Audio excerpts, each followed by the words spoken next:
ഭഗവത് Gopalaswamy temple അഥവാ ഏറ്റവും വലിയൊരു മല.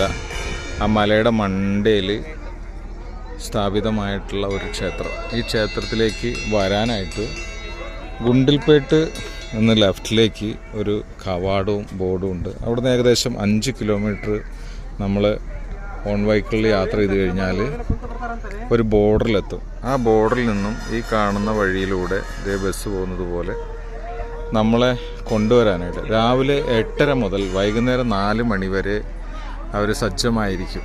ഗവൺമെൻറ്, കർണാടക ഗവൺമെൻറ് KA 13 വണ്ടി ഇങ്ങോട്ട് അയച്ചു കൊടുത്തിട്ടുണ്ട്. ആ വണ്ടി ആണ് നമ്മളെ കയറ്റി ഇവിടെ കൊണ്ടുവരിക. ഇവിടെ കൊണ്ടുവന്ന് ഇറക്കി തരും. എന്നിട്ട് നമ്മൾ ക്ഷേത്രത്തിലേക്ക് പോകുന്നു. ക്ഷേത്രത്തിൽ ഇതേ തേര് കാര്യങ്ങൾ, മെയിൻ കവാടം, അകത്ത് ശ്രീകൃഷ്ണ ശിലയാണുള്ളത്. ഗോപാലസ്വാമി ആയിട്ടാണ് പ്രതിഷ്ഠ. നമ്മളിവിടെ വന്നു, കണ്ടു. ഇനി ഇതിൻ്റെ ബാക്ക് സൈഡും ഒക്കെ കാണിച്ചു തരാം. മലയുടെ മണ്ടയിൽ നിന്ന് ഇതിൽ ഇപ്പോൾ മഴ പെയ്ത് പോയതിൻ്റെ പേരിൽ നമുക്ക് മഞ്ഞ് ഒന്നും കാണാൻ കഴിയില്ല. 2 ദിവസം മുമ്പ് നല്ല മഴയായിരുന്നു. അപ്പോൾ മഴ പെയ്ത് പോയതിൻ്റെ ഒരു ഇതുകൊണ്ട് തന്നെ മഞ്ഞ് മൂടലില്ല. അതല്ലെങ്കിൽ ഇവിടെ ധാരാളമായിട്ട് മഞ്ഞിങ്ങനെ തഴുകി കയറി വരുന്നൊരു സീനാണ്. ഇവിടുന്ന് നോക്കിയാൽ കണ്ണെത്താ ദൂരം വരെ മലപ്രദേശങ്ങളും കാർഷിക മേഖലകളും ഒക്കെ. കയറി വരുമ്പോൾ തന്നെ നമുക്ക് ബസ്സിൻ്റെ ഡ്രൈവർ വരും. ആനനെ കാണിച്ചു തന്നു, അതുപോലെ പിന്നെ മാനിനെ കാണിച്ചു തന്നു. 2 ആന ഒന്നിച്ച് മേയുന്ന ഒരു കുന്നിൻ്റെ മുകളിലായിരുന്നു. അതായത് ഇപ്പോൾ ഈ അമ്പലം നിൽക്കുന്ന കുന്നിൻ്റെ മുകളിലാണ് ആനേനെ കണ്ടത്. അപ്പുറത്താണ് നമ്മൾ ബസ്സിന് വന്നത്. മനോഹരം എന്ന് പറഞ്ഞാൽ എന്താ പറയുക, അതിമനോഹരം.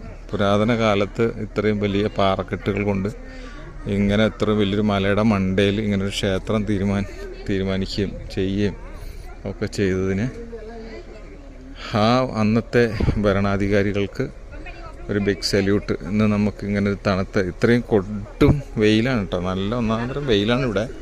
ഈ വെയിലത്തും നമുക്ക് ചവിട്ടി നടക്കാം. എല്ലാവരും കണ്ട ചെരുപ്പില്ലാതെ നടക്കണം. യാതൊരുവിധ പ്രശ്നങ്ങളുമില്ല. നല്ല തണുപ്പാണ്. മുകളിൽ നിന്ന് നല്ല സൂര്യൻ്റെ ചൂടുണ്ടെങ്കിലും നിലത്ത് നല്ല തണുപ്പാണ് കേട്ടോ നടക്കാനായിട്ട്.